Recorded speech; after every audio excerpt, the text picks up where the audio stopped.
It's hard to call what happened yesterday in West Bloomfield a miracle, and it's hard to call it anything else. A man was hell-bent on killing Jews, and he failed. One security officer was injured, and they are in our prayers, and they are expected to recover. They're first responders who inhaled smoke, but it could have been so much worse. How is that not a miracle? Except miracle implies that the source of salvation was God and maybe underplays the human hands that went into saving the congregants and preschoolers at Temple Israel in West Bloomfield yesterday. Because the terrorist didn't just fail, he was stopped. Stopped by a synagogue building hardened against attack. Stopped by security officers who did what they were trained to do, who bravely stood between Jews and this man who wished to do them harm. And someone had to plan those building improvements, and someone had to hire those security officers. The New York Times reported today that synagogues and other American Jewish institutions spend $765 million a year on security. Lives were saved yesterday because there was a plan, and when the moment came, everything went to plan, and a great tragedy was avoided. But there is a slower, more painful tragedy that happens because this plan is necessary. That this is what it means to be Jewish in 2026. There are churches in our city where you can enter and you don't drive past bollards and fences. You don't walk past armed guards. We are doing so much to keep you safe. Much you see and much you don't see, because we have to. Because in the 8 years since the Tree of Life attack, we've been reminded again and again that it's necessary. Such is the nature of anti-Semitism. And this is nothing new. Throughout Jewish history, there have always been threats to our safety, sometimes imminent, sometimes more distant, but always present. Always someone who wishes to do us harm. There's an old joke that every Jewish holiday can be summed up with, they tried to kill us, they failed, let's eat. And it's a joke, but it's also sad. Because it's true that many of our holidays begin with the story of someone who wishes to do the Jews harm. Last year, I was sitting at the table with my twins who were 5 at the time, and they were explaining Purim to the non-Jewish nanny, and one of them said, Haman wanted to kill all the Jews, but we didn't let him. Which is a cute and accurate description of the holiday, and also a strange thing to hear a 5-year-old say so nonchalantly. I am extra aware of this theme at this time of year in the month between Purim and Passover. At their core, both these holidays are about anti-Semitism. Passover is the story of Pharaoh, the most powerful person in the world who somehow still believes that the Jews are secretly powerful and will overthrow him. And Purim is about how Haman hates one Jew, so he makes a plan to kill all Jews.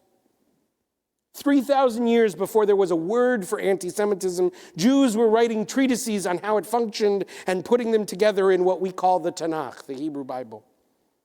From our earliest times, we were telling stories about the people who wished to do us harm.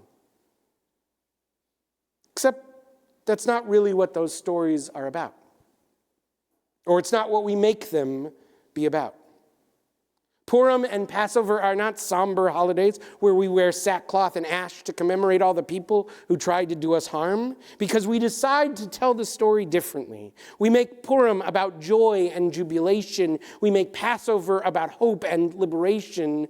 We don't choose the story, but we choose how to tell it. We don't write the ending, but we choose the moral. And I think we are faced with the same choice in how we tell the story of modern anti-Semitism. In the 1980s, the Israeli philosopher David Hartman wrote a powerful essay called Auschwitz or Sinai. He said that we have a choice about what we're going to make the defining story of Jews in the 20th century. For many, the Holocaust had become a defining story. He was worried about the effects of making the Holocaust the dominant organizing category of modern Jewish history. He did not deny the significance of the Holocaust or ignore the realities of contemporary anti-Semitism, but he worried that a Holocaust mentality would lead to a culture of perpetual victimhood or of unbridled militarism and nationalism. Hartman worried about a story that was only rooted in never again because it might become one of never again will we be vulnerable. Never again will we expose our lives to the ugly political forces in the world. He argues that instead we must push to put Sinai and the revelation of Torah at the center of Jewish life. That this is a more sustainable and more sacred core for Jewish identity. He writes, the model of Sinai awakens the Jewish people to the awesome responsibility of becoming a holy people. At Sinai, we discovered the absolute demand of God. We discovered who we are by what we do. Sinai calls us to action, to moral awakening, to living constantly with challenges of building a moral and just society which mirrors the kingdom of God in history. This is what Jews have always done. We have always oriented our self-understanding away from the people who hate us and towards our mission in the world. This is how we rewrite the story of Purim and Passover so that they become symbols of who we can be and not just who wants to destroy us. This is how Purim becomes a holiday of sending mishloach manot, gifts to friends and to the needy. This is how Passover becomes the holiday of let all who are hungry come and eat. The Hamans and the Pharaohs are characters in our story, but we don't let them define our story. It's still our story. For David Hartman, writing in Israel in the 1980s, the villain threatening to hijack Jewish history was Hitler. So much of Judaism had become about not handing Hitler a posthumous victory, about surviving despite, or maybe to spite, the Nazis. Hartman wanted to lift us out of the depths of Auschwitz and reorient us towards the spiritual height of Sinai. For us in 2026, I think we are faced with a similar challenge. Not that we might make the center Auschwitz, but maybe Tree of Life or Poway or Colleyville or Bondi Beach or West Bloomfield or October 7th. And do not get me wrong, I am not saying we can invest any less in keeping our buildings and especially our people safe. So long as there are people who wish to harm the Jews, we will do everything we can to keep our communities safe. And if history is any indication, that's not likely to change anytime soon. But even while we focus energy on securing the exterior of our buildings, we must not neglect the spiritual needs of the people who find their way inside. And here, I think our Parsha this week gives us some guidance.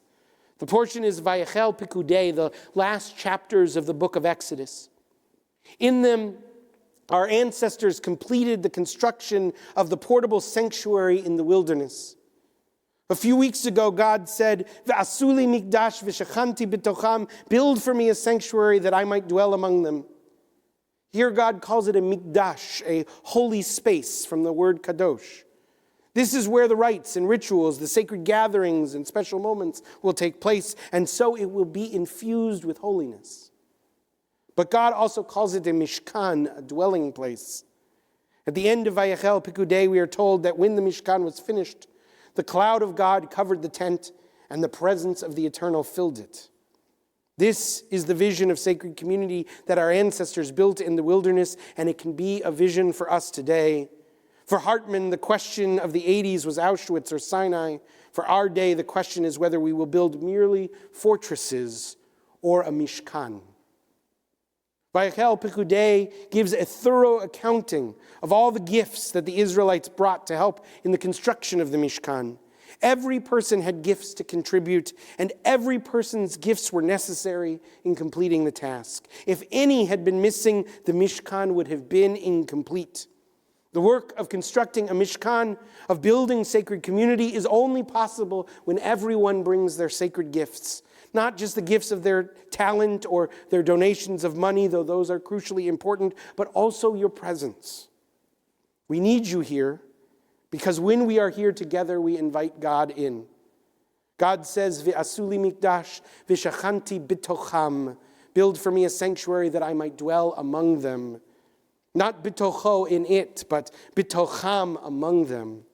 It is not the building that makes sacred community, but the people who fill it. It is our presence, our sharing of gifts that invites God to dwell here. I don't know, when you walked in tonight, whether seeing the reminders of our security apparatus made you feel safe or reminded you of why we need it in the first place. I know that for many in our community, the sight of officers in uniform guarding our doors can be at once both comforting and unsettling. And so our work is ever more important. Once you've made it through our doors, we must work extra hard to make sure each person feels a sense of sacred belonging. As we continue to work to harden our exterior, we must also work to have a warm interior. All of us are contributors to this sense of sacred belonging. It's on all of us to make sure that no one is sitting alone. It's on all of us to introduce ourselves to someone we don't yet know, or to offer directions on the winding road to the chapel to someone who looks lost. It's on all of us to sing and clap and question and consider and wonder and bless. Without each of your voices, the chorus is incomplete. I know there are some people watching online tonight because it felt just too intimidating to come here in person with the world in the state that it's in. And I understand. And I hope that you know that when you are ready, we will happily welcome you here and celebrate the gifts of presence and purpose that you bring. All I can say is that we need you here. Our Mishkan is only complete with you in it. Will we be a fortress or a Mishkan? This is the question our moment compels every synagogue community to ask. Certainly, we must stand up to those who hate us. We must decry anti-Semitism and violence. We must not tolerate rhetoric or systems that enable anti-Semitic violence. We must speak up for our Jewish brothers and sisters wherever they are threatened. But we must also make a choice about which story will dominate the moment. Will it be a story of suffering and victimhood, or a story of sacredness and purpose? Will we only focus on keeping out those who hate us, or can we also hold our arms open to those who love us? Will we have a Judaism that is only about strength, or can we find joyfulness and softness too? Will we hide, or will we bring our gifts? Now in this time between Purim and Passover, we have a choice. Will we choose degradation or liberation? Will we choose the fortress or the Mishkan? What story will we tell? The choice is up to us. Shabbat Shalom.